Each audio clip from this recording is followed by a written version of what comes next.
we go. Well,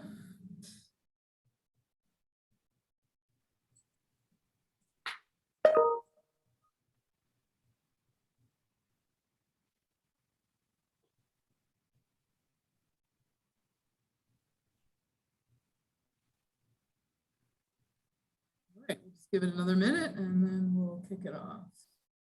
Oh, wow.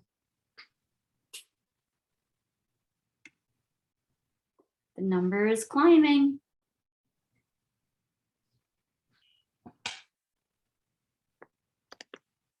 Where's Steve? There you are. Gotcha.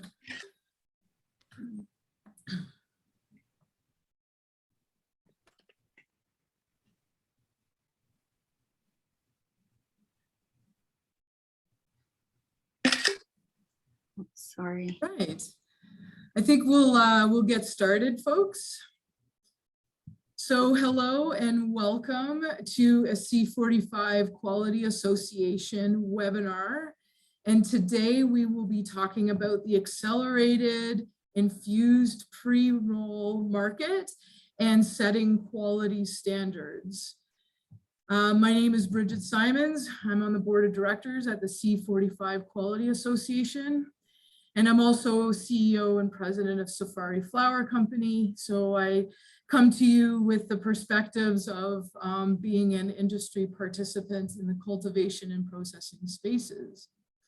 The Quality C45 Association is delighted to host this panel session that we've kind of collectively found experts in this new market to speak to their product innovations, their regulatory handling, and kind of challenges and opportunities that the infused pre-roll space can see in the upcoming months as these products continue to accelerate to market. So I'd like to introduce our panel. First, I will introduce Stephanie Ostrander, since you're right front and center. Stephanie is a sales and business development professional for Flow Scientific and offers advice, consultation on the terpene introductory market. Did I say that right? Yes. Yeah, okay, great. Next on the panel, I'd like to introduce Daryl Patterson.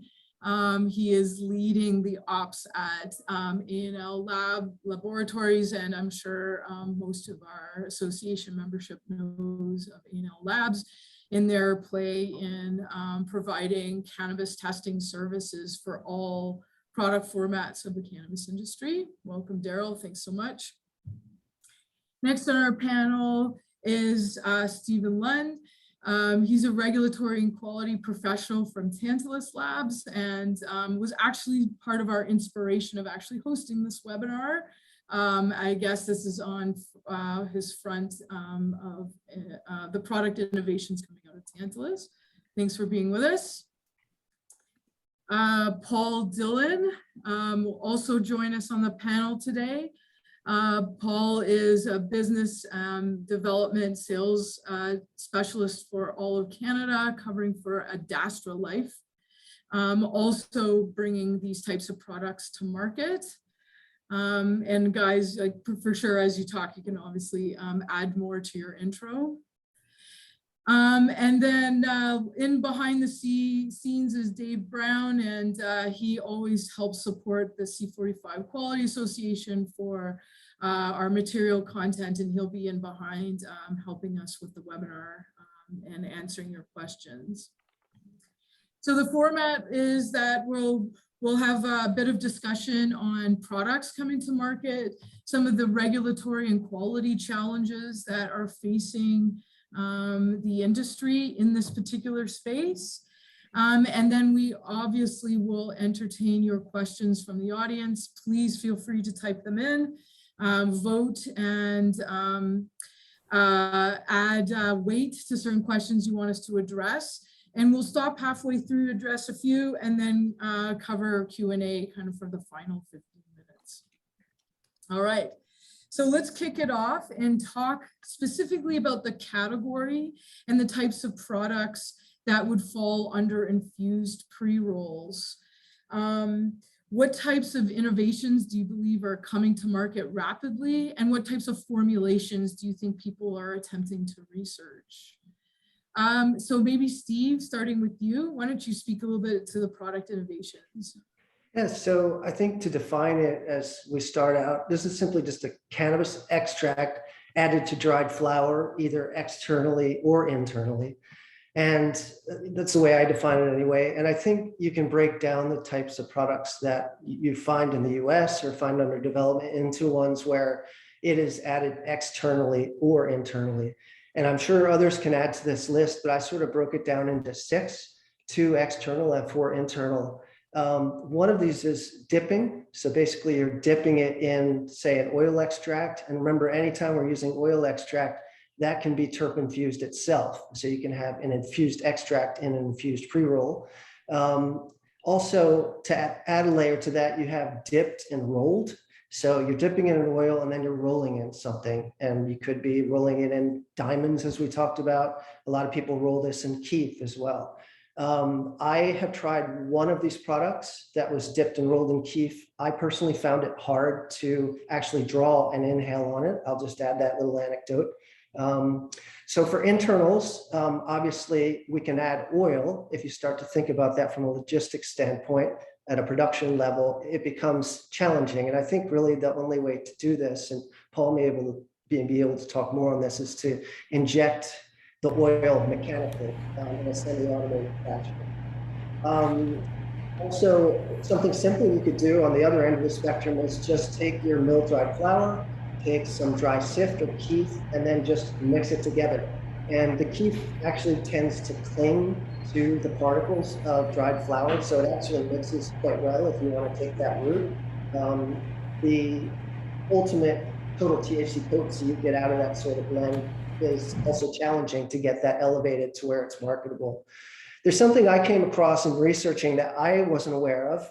I'm interested if the other panelists are, something called caviar, where you're taking these premium cannabis flower that is not milled, and it's rolled in oil, and then it's rolled in something else like keef, and then packaged into a cone and then smoked like that. That's adventurous. I like that idea, and I'm interested to try one of those, but I don't know much more about those.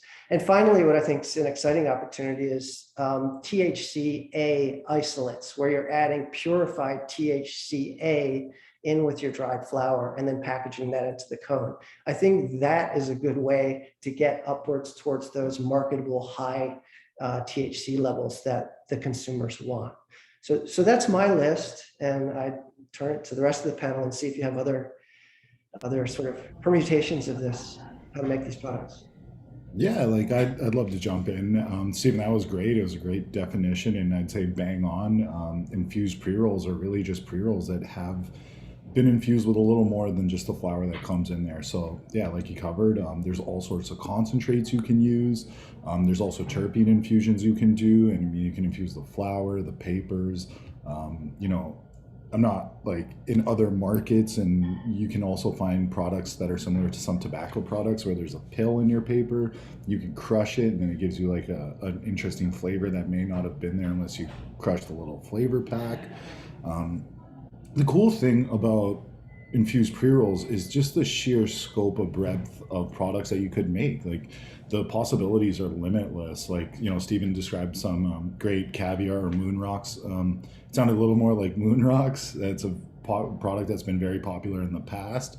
But then, you know, there's so many formats of concentrates, and how you choose to infuse your product is, it's really up to you and how you want to differentiate and market. So I'm with AdAstra Labs here in Langley, BC. We make concentrates for a few in-house brands like Phyto Extractions, Endgame, but we also do a whole bunch of toll processing for other brands in the space. And the cool thing is like we do get to see a lot of really interesting formulations out there, and there are people that are working on some sort of innovative new ways to infuse their flour. But You know, what's really interesting is we found for us, especially, like we make such a pure shatter. Like we do a very cold extraction so that we're not pulling fats, lipids, waxes. On top of that, once we put it through the filtration unit, it's just been de-waxed to a point where our shatter is incredibly brittle. It's a true shatter. And I think one of the easiest ways to show people that like you can infuse a joint is we just pick up the shatter and you can dust it in your hands, you can mix it in with your flour and just roll a joint as you normally would. And we find that's incredibly effective. It still has a static charge like your trichome heads might if you were working with like a dry sift or something like that. So you may get some loss stuck to your containers and stuff like that, but it's really not as sticky as you would imagine. You know, we're seeing the same with our diamonds. It's really easy for us to mill up our diamonds, add that to infused pre-rolls. In addition to that, we are working on some really cool innovations as well, like donuts. Oops, apologize about that. Donuts are a great way to infuse your joints. And that's honestly how a lot of people have been doing it at home for a while. So one of the easiest ways to do it is you can grab some hash or rosin or something like that. If you're working with rosin or something that's, you know, got a little more liquid to it, it's best to freeze it. Just cool it down so it's not as sticky. You can roll it up in some wax paper, turn it into a nice long worm. And if you can get that, like you place it in your joint, you want to get it right down the middle of the joint. What happens is as the joint is consumed, the oil melts away and leaves a recess so that when you look through your filter in the middle, you'll actually see a hole where the oil used to be, which gives it a donut-like effect. So we actually have a pre-roll machine coming to us that has the ability to make these inline at scale. The cool thing about doing an oil injection like that is, as Stephen alluded to earlier, like we can start really messing around with the flavors and bringing cool, innovative, exciting flavors to market that you may not be able to see elsewhere. Or, you know, we can find profiles that work well together. Like if you want to pair, let's say, a terp sauce from a very gassy product with like a fruit flower, that gives you like that fruit and gas flavor that a lot of people enjoy. So it like, you know, choosing which route you want to go really comes up to you. And the cool thing about the innovations in this space is there's still a lot of hurdles that need to be cleared to bring products to market at scale. So, you know, another really cool infused product that you can find is so stuff like hash wraps or caviar cones, or, you know, everybody's got a different name for them. There are a few in market right now where what people basically do is they make a thin sheet of hash, roll that into a cone. You have incredibly talented hash makers in the country that are already doing this, and they make these beautiful, you know, cigars that are truly premium products that also, in addition to being rolled in hash, can sometimes have oil going down the middle, or they might have hash going down the middle. So you can have multiple layers of multiple concentrates all being consumed in one format. And while these are really cool products, there's hurdles that need to be cleared. And, you know, obviously some of these products are very labor intensive and, you know, you can't make them at scale.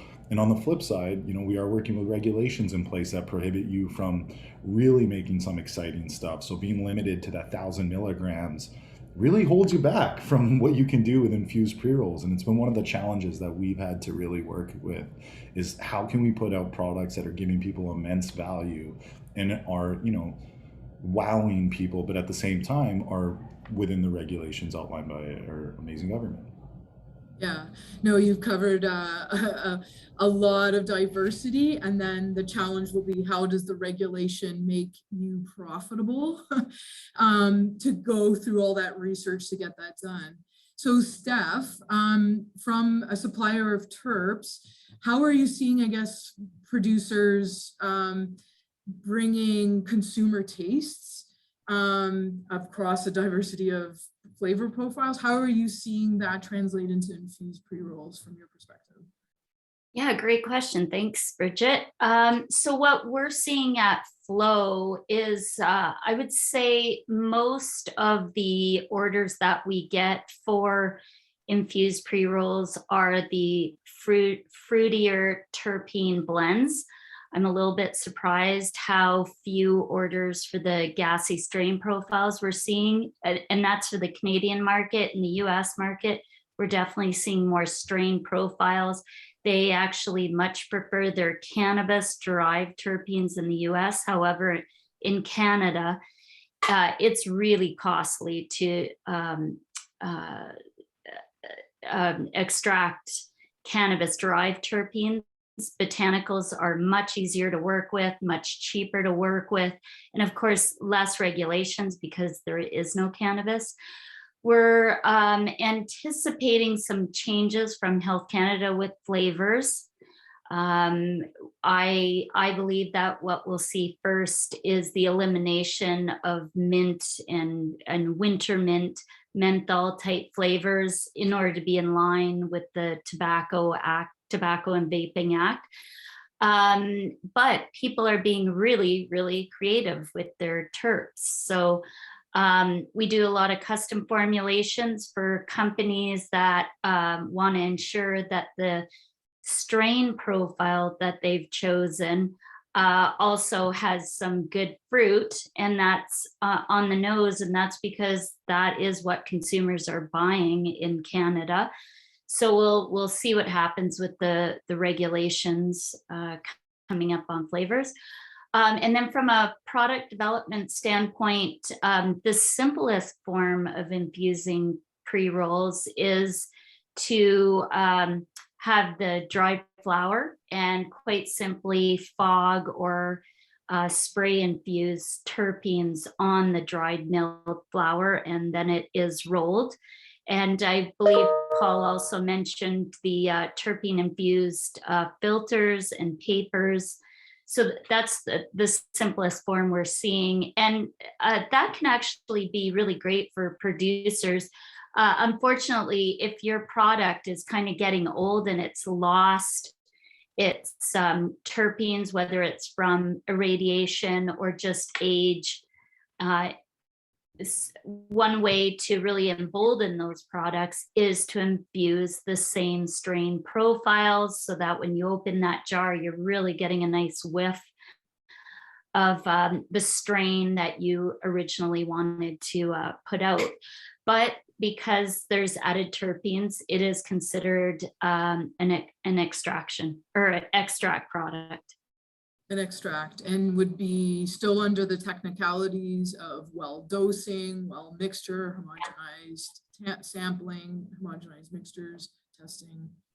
And you do want to be careful with how much terpenes you add. In their purest and most raw form, they're extremely strong. So you really have to do a lot of R&D in your facility, and what you smell out of the bottle doesn't always translate in a pre-roll or a vape cart. So you really want to make sure that you are doing that bench research.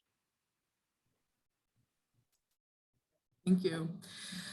So now we'll actually turn to a little bit to the technicalities to support QAs and regulatory groups that are attempting to commercialize the products.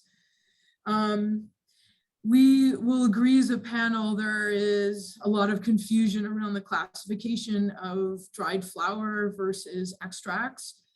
And even before the webinar began, I was even entertaining questions around what truly is in the extract category. If you're mechanically separating parts of the cannabis harvest and then reintroducing a sift, a keef, or some kind of mechanical reintroduction versus a chemical reintroduction. So there's still a lot of confusion.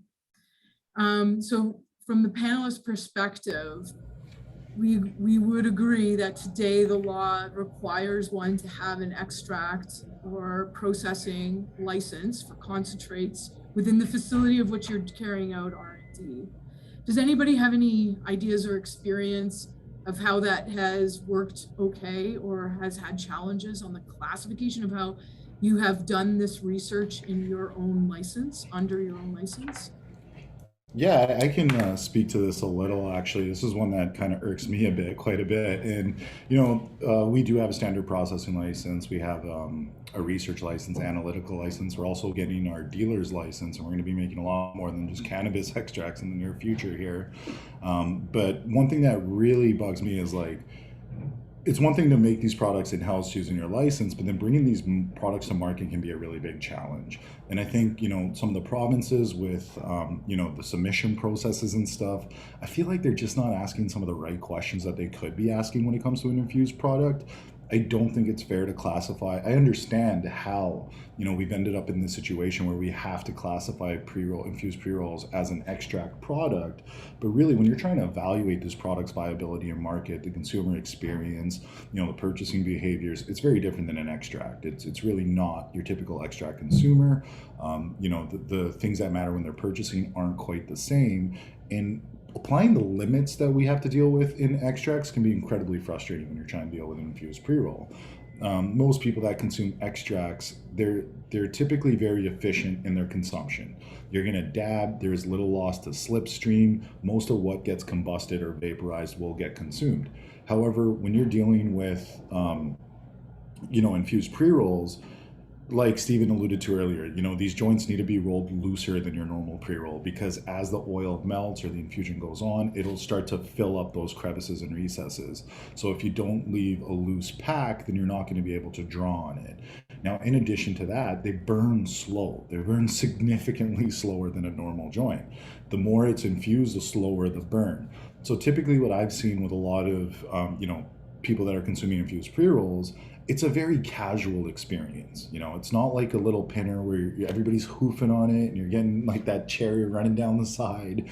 It's a very relaxed experience. You're taking your time with it. You're not rushing the puff pass. You're sitting on it. You're enjoying the flavor. So what that leads to is a situation where you're getting a lot of loss in slipstream. What's available in the pre-roll is not being consumed by the consumer. A lot of it is just lost in the process. So, I think when we compare potencies on one to the other, it's really apples and oranges. Like, when we're dealing with edibles, it's a different biological process for absorption. It's a different consumption method. It applies and affects your body in very different ways.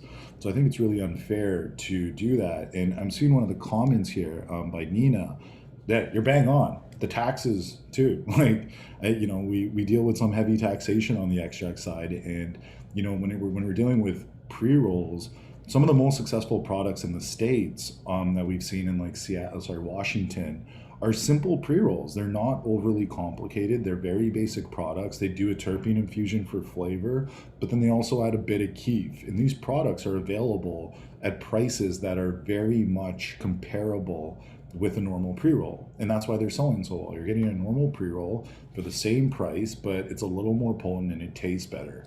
So being able to offer products like that would be really good for us. But once you start working with those taxes, it becomes prohibitive to offer prices that match between pre-rolls. But I don't think they quite fall under pre-rolls as well, because there is more to the formulation, there is more to the concentrate that's going in there.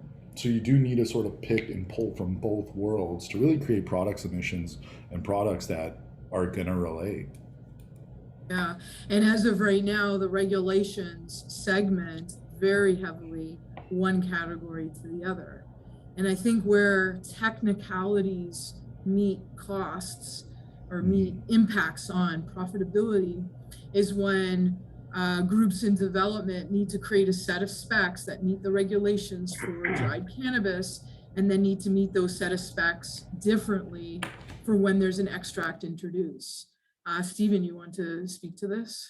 Yeah, well, it's not only that, but as I think we'll get to later, is this section 101.4, which applies to extract products, but not to dried flower products. And that's uniformity testing. And actually that in chatting with Daryl, that was one of the main reasons I was interested in having this sort of forum, is to discuss how to approach that as well. But to get back to this specific topic, it does blur the line when you add an extract to a dried flower product, even though it's mainly by mass a dried flower product. So I would be interested if the regulator would consider creating a new class of product, something like infused cannabis product, and setting a threshold. You can make an infused cannabis product and it cannot be less than 90% dried flower in some sort of form. And you can only add 10% extract, whatever that concentration is.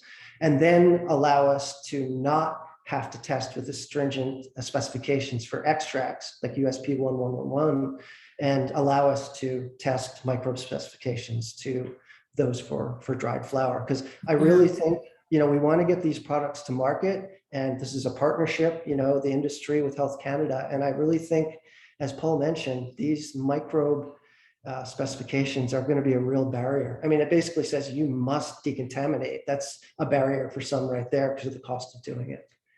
So, yeah. Yeah, no, great point. And if we are setting a lower limit, I'd love to say that should be a lot lower than 90. It'd be great if it was at like 50, because I'd love to put out a joint that's half shatter. Wow. Good. Even today, though, again, the line in the sand has been drawn. You are not actually even allowed to add back keef. It doesn't matter what proportion you're adding it back in, because technically under the law, that is considered an extract. Therefore, if you choose to add it in, you are then releasing your product against the extract regulatory release requirements. And so one could stand up on a soapbox and debate that keef is no different than having small ground of a fine ground up dried flower pre-roll, which is not overly desirable, but it is mechanically the same. It is mechanically and chemically the same. All right, well, so now we're going to come to the challenges with testing. So Daryl, why don't you give us kind of from your perspective, a summary of major pain points that producers today are encountering with requiring testing and requiring release specification validation, I guess, against your services? Yeah, it's I think it's what caught everybody off guard was we kind of just thought they were pre-rolls, and then we know stuff's come in without even us being aware they're infused, because they could be, like Paul said, a dry shatter, and until you test the THC, you don't even know it's in there, right? It homogenizes very well. And then you have ones on the other side of the spectrum where they may be rolled in a distillate or a resin, or you can see the rocks on the outside. So it's dealing with the variability from how you handle it, right through to homogenizing it well for potency, and then these microbial limits that Steve and Paul are talking about. It's huge problem. Kind of when we were back to October, for you that came with us, we talked about when microbial limits were changed from the herbal limits down to inhalation, and we sort of, I think the whole community talked Health Canada, and they allowed us to keep using herbal limits for dried cannabis, which rolled into the pre-rolls. Now we're at the same point again, where we know that dried cannabis is not going to meet inhalation limits. It's not even going to meet it all the time if you decontaminate. We were looking at back then, dried flower, it would come in and it would fail yeast and mold and bile tolerant, 20 to I think 30, some clients 60% of the time. So, I'm seeing clients where they're decontaminating their flower. They have a completely sterile extract, and they put them together and process, and now they failed bile tolerant and inhalation, even though individually those two products passed. And they're sitting there going, oh, we never thought about that. Now, now we can't release this product, and what spec are we allowed to use? So that's a huge problem with the classification of it. And I'm seeing everybody take a different take on the limits and the specs. With some people saying, this isn't an extract. So they're using herbal specs or another USP or EP spec. And other people are very strict on their USP EP inhalation limits, which draws into, OOS all the time, or product being held up. And then on potency, big problems there can be homogenization, like I said, talking about even testing the paper. Do we test the paper? Is that part of the product? With current pre-rolls, a lot of times we remove the really getting bulk material, we remove the paper. We certainly often don't test the filter part for potency, because it overestimates the weight because it's not consumed. So most labs remove the filter for the potency test. But now that you have maybe these infused pre-rolls have transfer onto the paper, or like Steph says, you might be adding terpenes in your paper and filters on purpose, right? So it's also dealing with the variety of how those will be tested, and speaking to the lab and whoever is there, let them know this product's coming in the door and we may want it treated differently. So those are the biggest problems we have right now with them. It's just the limits and the potency testing. And I believe you guys have to meet 15% up or down on dried cannabis if it's an extract. Yeah. So, so it's almost like, the producer will innovate a formulation, innovate a product, and now the QA teams need to get defensive, right? They need to build the defense. Yeah. Whatever side you're going to align with, either you are saying that this is still a dried flower product with the terpene added or a keef added, or you're going to go as far as actually adding an isolate, a distillate, or a concentrate.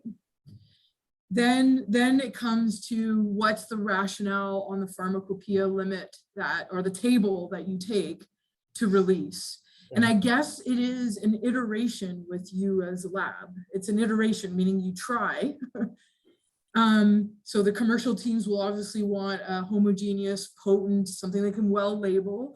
And then from the quality side, they want a defensible rationale of what limit they selected as release limits for the contamination component.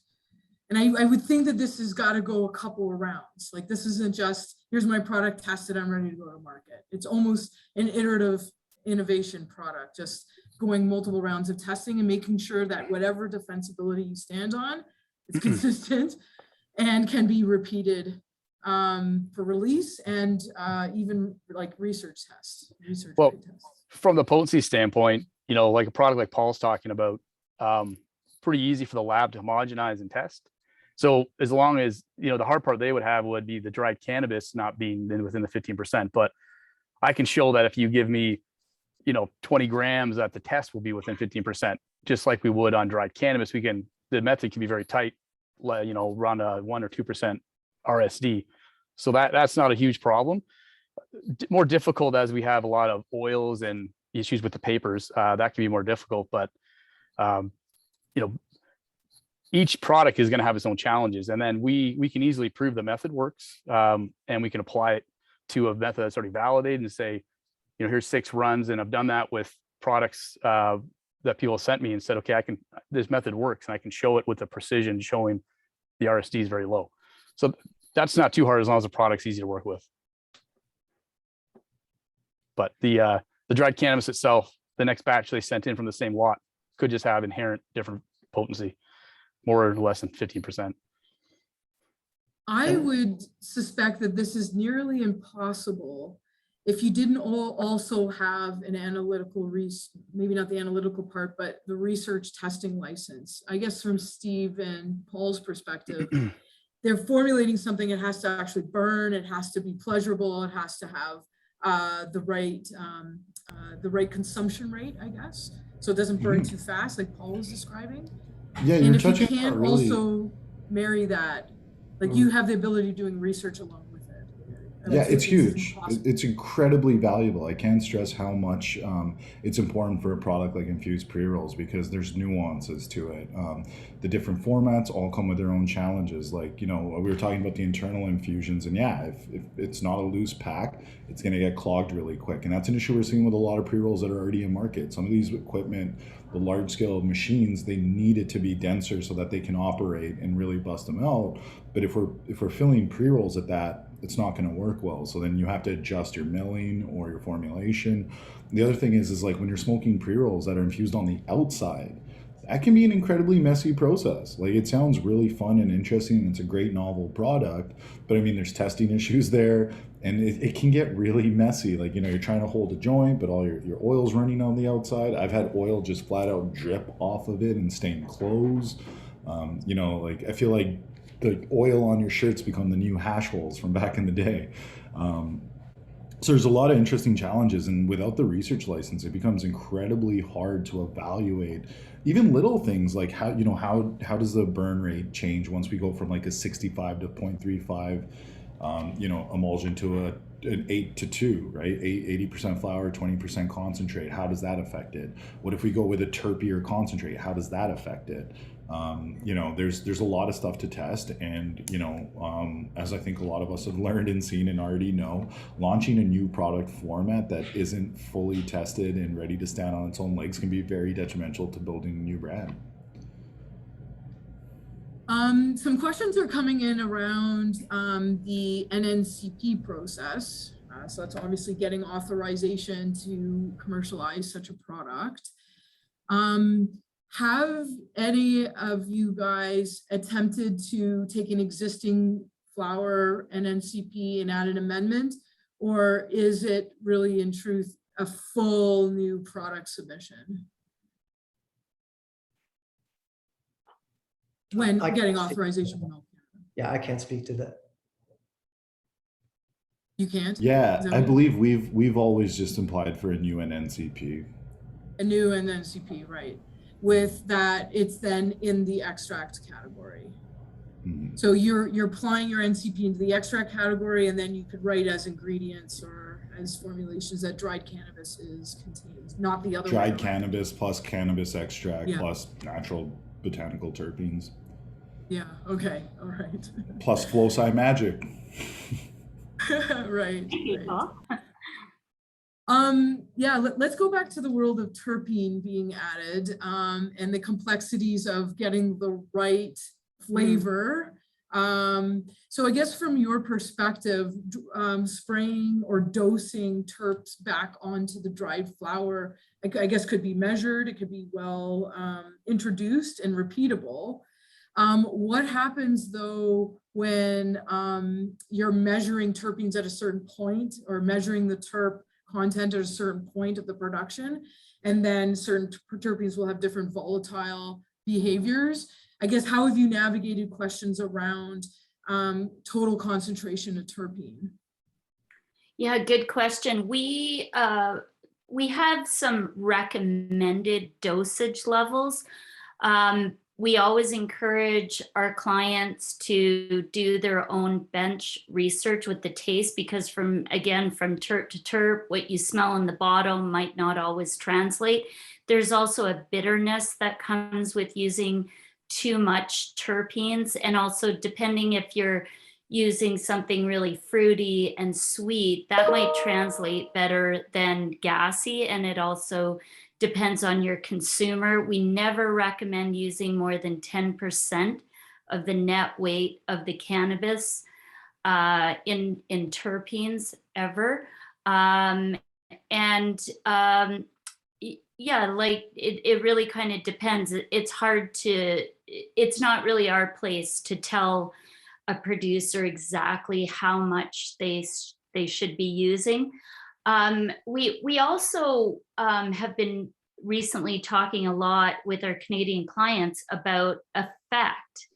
With our US clients, this is really typical. They will purchase on flavor and effect.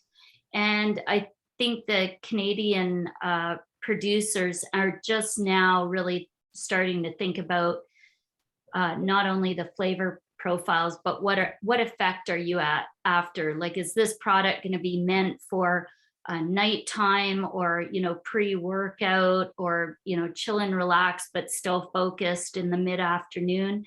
So that's kind of an interesting conversation that's just starting to happen in Canada. Yeah, and then from the measurement point of view, as a quality professional, you would want to make sure your dosing is actually translated into a measured final product. And I would think that 10% on one particular terpene may not result in the same effective concentration as 10% of another. In which case, I guess you've got costs and measured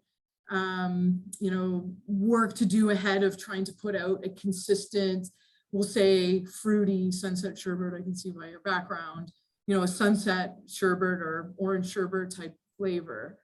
And I guess from the lab perspective, you could see just off the charts terp signals, which might actually reduce the terp signals you might see from the natural dried cannabis itself.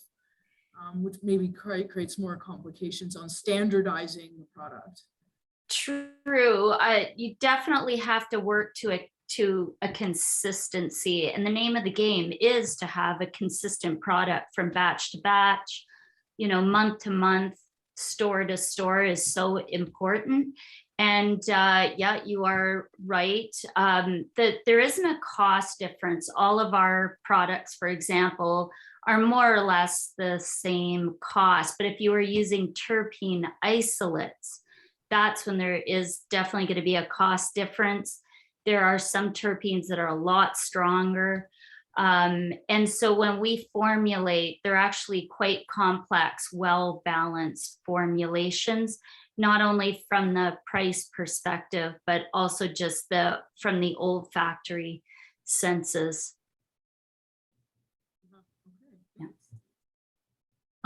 Reading through some of the questions, and there's more questions obviously around the testing limits and working with THCA. So getting kind of more specific down to adding isolate to the product, I guess, for the sheer outcome of having greater potency on the final product.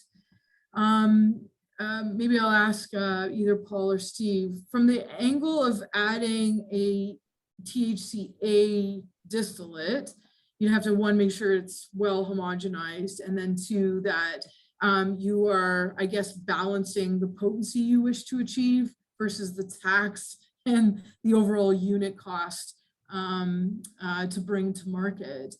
Do you think that the market will insist on more THCA products, or do you think they will be more aligned with extracts where you're also extracting out more value from the plant, more overall flavor tastes from the plant?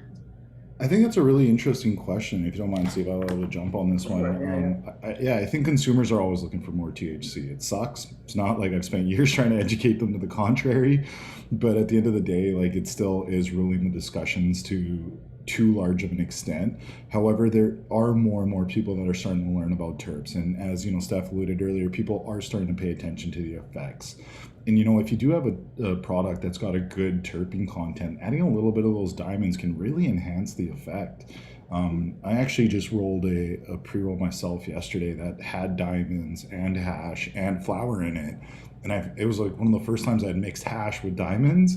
And it was a really interesting experience because it was a very mellow, relaxed experience, but then it had that extra kick that the diamonds give you, and it had the lasting power. I find the experience was just prolonged. So it was a really cool experience. But do you think it'd be cheaper? Do you think it'd be cheaper to add just isolate and just play the potency game in comparison to the art that you just described, which is mixing the issue is the limitation of 1,000 milligrams. So, and I know Susan had a question about this as well, about how do you deal with a variance. I actually had to create a matrix where I basically had my variables, which was the potency of your flour, potency of your concentrate, and then the different ratios you would use. So we did that, we applied it to some testing, figured out the ratio we want to use, but then I built up that matrix for our spec. And it was like, okay, well, what potency range of flour should we mix with what potency range of concentrate to produce the call out we want? And then we basically set our definitions as that. So we're not buying flour that's, hypothetically speaking, I don't have the figures in front of me, but we're not buying flour that is less than 18%. We're not using diamonds that are less than 85%. So that matrix really helped us hone in on what we need to do for our formulations. And then with testing and the help of A&L, we were able to determine, that we did get proper homogenization.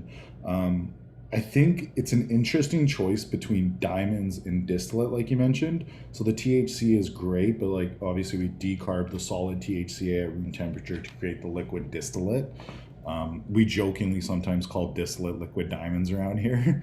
But it's an interesting problem because each comes with its own unique benefits and drawbacks. When you're working with diamonds, super easy to emulsify. You don't need fancy equipment. You don't need, you can use coffee grinders in your normal machine. And that's enough to really just turn it into a dust. Quick, easy homogenization, off to testing, put it in your knock boxes and you're in market. Very simple.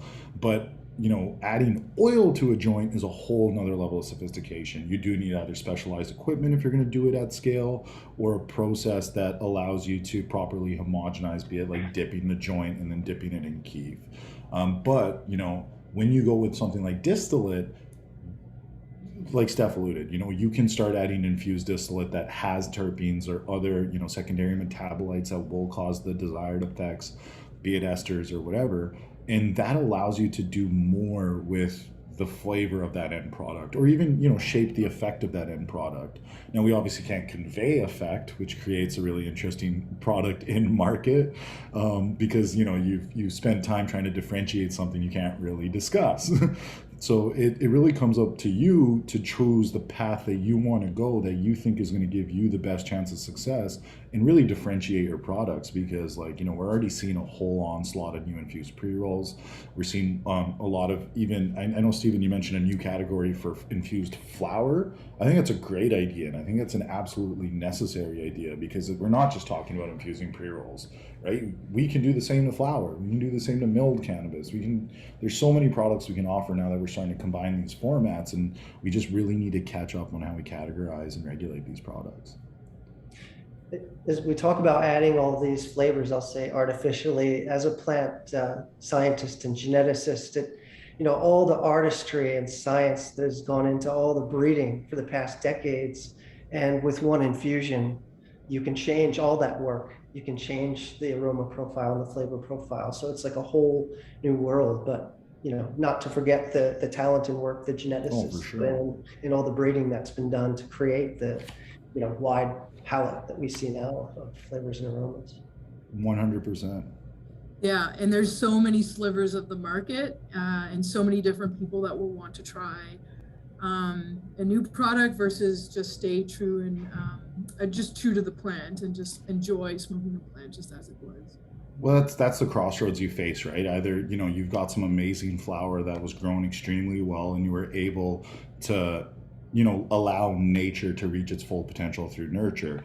But then, you know, on the flip side, you know, we're in a market right now where there's still a oversupply of growing. There's still a lot of processors out there that are still figuring stuff out, and you may not always get the best cannabis that has the great nose, right? Maybe it was grown clean and it burns white, but it just doesn't have that nose. And that's where, you know, you can really step in and sprinkle a little magic in there and make this product far more appealing to the average consumer. Yeah. I agree. All right. I think we'll turn to some of our questions. Dave, do you see some questions in there where we haven't quite addressed them? You guys have addressed a lot of them, and there's some interesting sort of conversation with folks responding to each other in the chat. I'd recommend everyone jump in there. There is one interesting question in the QA from an anonymous attendee. I'll read it off here. The way the current regulations are written, an infused pre-roll is an extract intended for inhalation. Testing limits would then need to meet inhalation specs for extracts unless a compelling rationale is made to Health Canada, which they agree to. Two-part question with regards to testing to inhalation spec. One, how are you seeing LPs test these infused pre-rolls? Are they sending the finished pre-roll units directly to the lab, or are they testing the input flower plus infusion to the release spec? And two, not many cone blunt rolling paper vendors are able to provide microbial testing to inhalation specifications. How are LPs vetting the rolling papers prior to filling and infusing? What is your take on testing rolling papers when the final release criteria must meet inhalation spec? So if any of our panelists have any thoughts on that, or if it was pretty long, if you need me to repeat any parts of it, just let me know. I see it here, David. I'll give a little shot at it. So yes, we're seeing kind of the pre-rolls come in all manners and with all kind of ideas how they're going to come up with specs. So we're seeing them come in complete. We're seeing them come in as bulk material. We're seeing them tested separately, and some people are testing separately and then qualifying the product that way as an inhalation extract and as a dried flower. And we're seeing, you know, the bulk material come in and say, well, we're going to roll it after. But just like pre-rolls now, some people just test bulk material and maybe test their lot on the filter papers. The filter papers are a problem with the extract inhalation specs because the filter papers will fail often. They do have microbials in them. You know, some here, there was like TAPC was 9,500. You know, those biotolerant failed for sure. So if you tested that, when micro comes in, we don't unroll anything. We just throw it in a bag, mix it up and test it, dilute it onto a plate, test it. So that whatever's in that paper and that filter paper is going to be part of that test. So I would say for microbial limits, you at least want to work on bulk material if possible, if you have to use inhalation limits, because the pre-roll papers will probably fail you, which is unfair because as a pre-roll without extracts, they pass. Yeah, and I can just give my 2 cents from my perspective on suppliers of rolling papers, is that if you can come to the network, the quality C45 network, we do talk about vendors of pre-rolls that have the cone and paper well tested versus ones that are maybe supply chain heavy that will say, yeah, we've got supply, yeah, we can get it to you on time, but it may not carry the right prerequisite documentation. And then you're just back, you know, several steps on the wheel before you should even recommend them to the commercial teams. So I do think that there is great place in the network just to get, you know, what companies, what rolling papers have tested, who have got Canadian tested lab tests, then work on the supply chain with those partners, and then just save yourself some time. Even if you have to wait, it's probably worth it to get supply, get pre-roll supply. Yeah, it's part of our supplier qualification that we ask for those COAs. And interesting, you brought up Canadian. I got one in and I said, from a US company, I said, boy, it would be nice if you had all your pesticide testing to the Canadian standard, wait a little while and it comes. So we definitely vet every lot that we get in, we vet it. Yeah, exactly. The interesting thing is that cigarette paper, because it's part of the cigarette industry, these paper manufacturers in France and Spain, they are used to rigorous testing, and they're not particularly surprised when producers ask for those COAs. And when a problem is found with the paper, the manufacturer is incredibly responsive, and usually the problems are fixed very quickly. That's been my experience when I worked at Keystone, and we tested a lot of paper, and we had paper shipped to us direct from India, from Europe. And I was pleasantly surprised by the willingness to ensure that testing was done, and also just to learn about what the levels of testing were in Canada for cannabis. Yeah, no, right. Yeah, more questions are coming in about the cones themselves. Yeah, does anyone use specific cones for infused pre-rolls? So a favorite brand that I guess withholds the material, like any addition in oil that you're adding in? I have something that we kind of like found. One thing I never quite understood is why people use such big filters on some of these pre-rolls. When like we've mentioned multiple times in this, like you do get a clogging issue with infused pre-rolls if you don't, spend time on that. So I've tested the bigger ones, I've tested the smaller ones, and I find that like the 21s work great. You're like the smaller filter works great. You really don't need the larger 26 or something like that. So like I would just say like really, try the product, see what that bag appeal looks like, what paper color, like, color, effect, burn rate, like consider all these factors. You may not want to necessarily use something that's like a free burning paper that, can burn super fast when you have an infused pre-roll, because then, it's not matching the infusion burn speed to your paper, and you can start getting these cherries that just flop out everywhere. But using So you've something that tested burns many slow. companies. Right, you've kind of gone through the gauntlet. You've tested over the Heads, years. Futurolas. I've been rolling infused pre-rolls for personal consumption for quite some time, and I've tried the gauntlet. Right. But yeah, maybe we have another webinar on supply chain preferences across Canada, because I think you could get a great pre-roll but you may not get the scale that you need to meet. You may not get the supply that you need to meet large orders if you're really going out to all provinces with a submission. Another question here: which supplier has the 96 Canadian pesticide tests been applied to the particular pre-roll? In the end, I think you just kind of reach out to the community, and a lot of us have tests for a lot of bulk pre-rolls.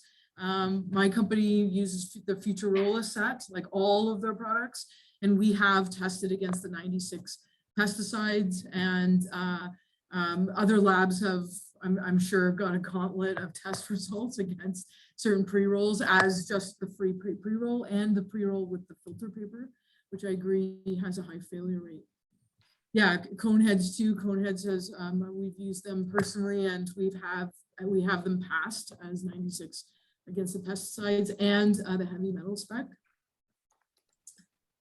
Let me see, Dave, anything else here that we've missed? Yeah, there's one here from Mark Hooper that says, oh, I just lost it. Give me a moment. I don't believe that gas is a terp profile. So how would you add it? Gas is an alcohol ether combination, which I don't believe we can measure. How do you infuse gas with terps? I may be wrong. I think when I use the term gas or gassy, it was the strain profiles, and just like dried cannabis, there is a lot of in some strain profiles, they can be quite gassy. So no, gas is not a terpene, but when you create a formulation to match the strain, you are using your terpene isolates in combination to create that gassy smell. That is quite common in strain profiles, some more than others. Yeah, it's not just the gassy smell that's not terps. There's a few others as well. Like I believe the garlic scent they're saying is an ester. Some of the skunk smells are not terps. Like Diesel, there's so much sour to this. diesel. Yeah, like so much of what we're discussing is, a skunk is a thiol. There you go, right? Like so much of what we're discussing is the other secondary metabolites that we're not testing for yet right now. That's and that right. makes stuff incredibly difficult because like, the stuff that we're not finding in terps is incredibly popular. People are going crazy trying to find that skunk number one, or, gas sells across the country. It's crazy. So I personally am a huge fan of anything with a garlic sense in it. So I think as we start testing more, as we start looking to really get a complete COA that's a 100% called for, everything's allotted for, we're going to start to see some really cool stuff out there. We're going to start to see products that are really coming to market. And, that's the forefront of innovation. That's where the future lies, is discovering the undiscovered, or really figuring out innovative ways to bring these incredibly complicated products to market in a way other people haven't been able to. That's where success is. Yeah, no, that's a great point. So Very here's a great. question Yeah. from Marty Johnston. Oh, I'm sorry, Stephanie, did you have something to add? No, I was just going to say, Paul's correct. There's a lot more than just terpenes that go into the smell and flavors of, the terpene blends or the strain, the natural strain. There's flavonoids, there's esters, aldehydes.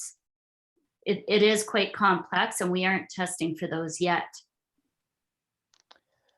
So here's a question from Gary Leong. It's really kind of more an open-ended question for debate, I think. Gary says, regulations have verbiage regarding the mixing of cannabis categories. Seems like Health Canada has allowed mixing of dried cannabis with extracts by redefining the aggregate product as an extract. Where are the borders? Yeah, that's the $1 million question of our webinar. Is that we will be, as QA professionals, we will be faced of how to defend our decision and staying consistent with the release records, release and how we've acquired the labs to test, and consistent on the actual formulation meeting the inhalation specs, because as of today, that is the regulation category, the regulated category. And it does in fact start with the NNCP, that you are filing it under the extract category. You then describing how it is, what ingredients include, and then the finesse of the quality department to work with the labs to ensure that the release specifications meet an inspection of that product. I mean, I think we're in a space where more people have to share lessons learned on how they were inspected. and how even the retailer boards are inspecting these products. I think Paul mentioned this earlier in our forum, is that without actually having a few cycles and having that lesson learned to come out into the community, a lot of people would be making the same mistakes, is my feeling on it. What do you guys feel? It's like, that is the question of how QA is going to handle the regulatory definition. And then meeting the inhalation specs and assuring that that product coming out every time will meet that particular section in the pharmacopoeia. All right. It is, yeah. Yeah, any last thoughts, Steve? That's all I want to say. It is what it is. Those are the regulations, and we shall comply. We shall comply, yeah. And of course, test Health Canada's inspection inquiries. You know, what is keef? What is an actual extract added back? And then the proportion that it's added to sway the contamination test requirement. I think part of what we try to do as a community is bring this, you know, this information forward, and maybe we have another one on this particular topic in 6 months, and people can bring their inspection knowledge forward to say, you know, we weren't allowed to do this, we had to backtrack, or we were given license to push more, we'll say, extracted combinations, like Paul describes.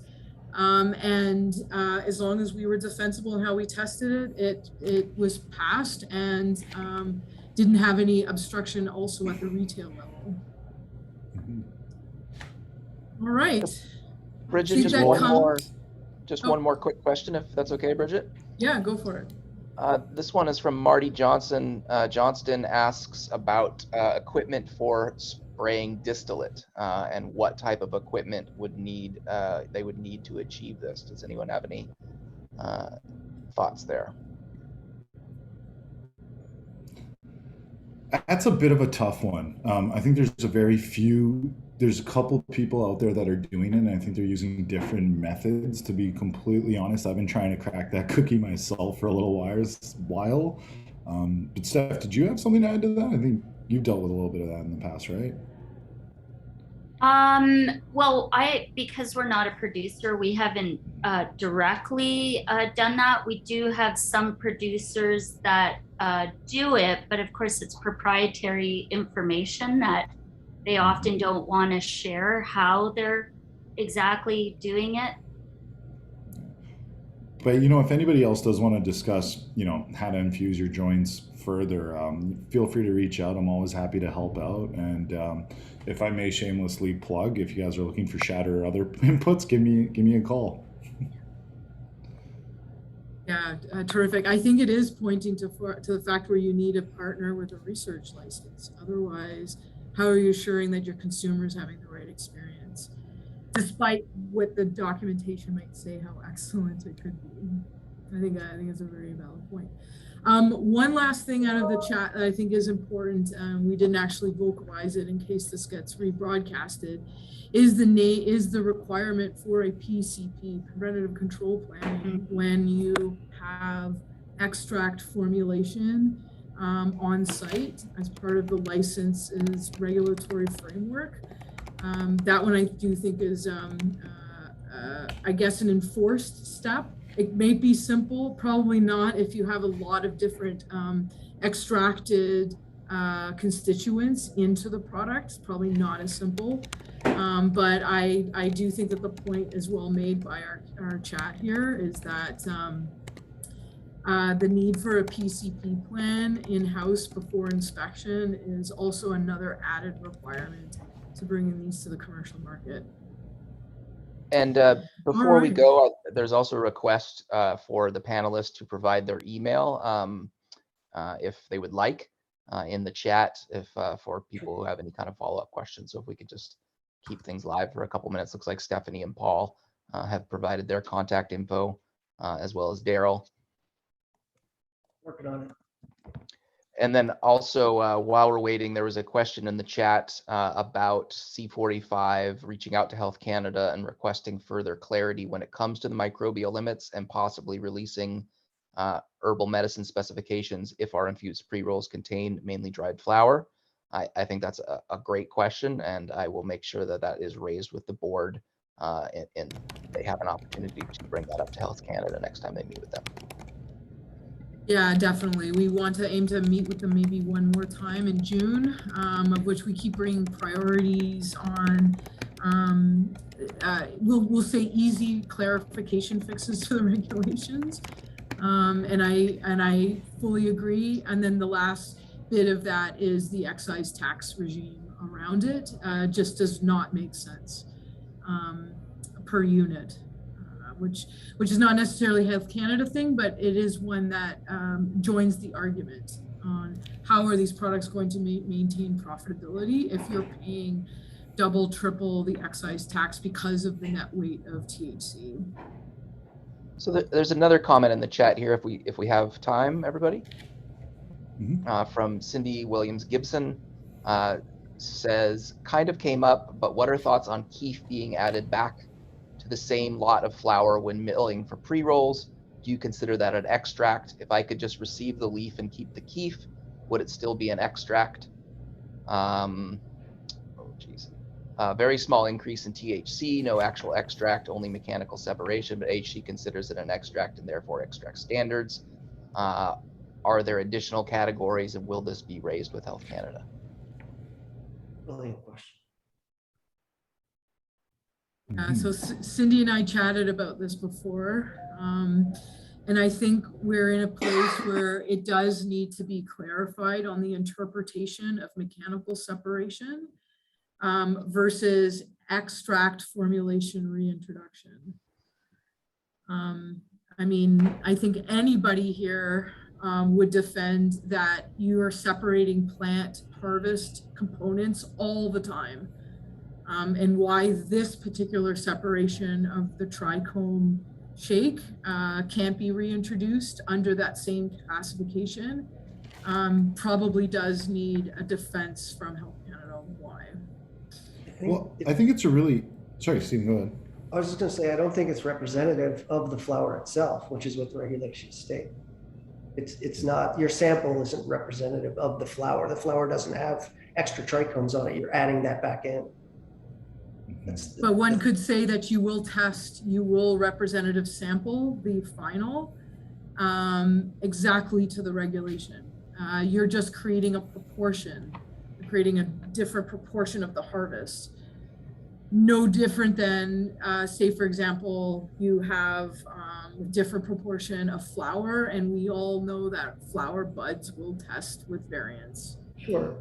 But you're spiking it, basically. You're essentially spiking it with trichomes and artificially raising it. And it's not representative of the dried flower variability, the range that you'd expect naturally. You're enhancing it. So I don't know if it's an extract, but it's certainly an enhanced product, in my view. Again, it falls into a third category I talked about in the beginning that I think we need to start looking towards.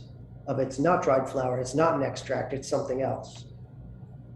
I think this is a really interesting question because it also just highlights one of the biggest issues in cannabis, and that's a lack of definitions across the board. You know, we don't have solid definitions for what construes one cultivar over another, like between all the different phenotypes. We don't have proper definitions on, you know, how people sort of categorize the different formats of concentrates. And a mechanical extraction is another great one that, like, I don't know, like, where would you draw the line then, right? Like, if you go all the way down to hash rosin, that's still a mechanical separation, right? So then from a regulatory standpoint, how do you differentiate between one mechanical separation that is minimal sort of work? It's really just, you know, the trichome heads fell off and we put them back on. Whereas on the other hand, you're like, no, we actually separated these heads, we squished them, we cured that concentrate, now we put it back in. Like, where's the line? Yeah, and you could say that a milligram per gram of the reintroduced could have a limit. I think Cindy was trying to mention this in the chat, is that your flower could be at 23 and your keef is not 80% THCA, it's maybe 30, 32%. And so by mass, you're introducing THCA back, but it's not pure THCA. It's still a ratio. It's still a measured ratio, just like the trichoma flower. And so what concentration could you add back where it then tips the scale, like Steve mentioned, where it tips the scale and now becomes extract category? Yeah, of course, it's still down to how we interpret the regulation and how we press back on clarity to define that particular category. All right. Thank you so much, panelists, for your expertise and insight. You know, we're probably the firsts around the world to have this particular topic, and we will be one of the first countries to bring it nationally to the level of standardization. So I thank you all. Thanks for all of our attendees, the association membership, and any future new members. Please join us, please follow us. And please give us more on your ideas on future webinar topics that you would like to hear in the upcoming months. And with that, we'll sign off and we'll leave the chat open just a little while longer. People can capture some info, but we'll sign off. Thanks, everybody. Cheers. Cheers. Thanks.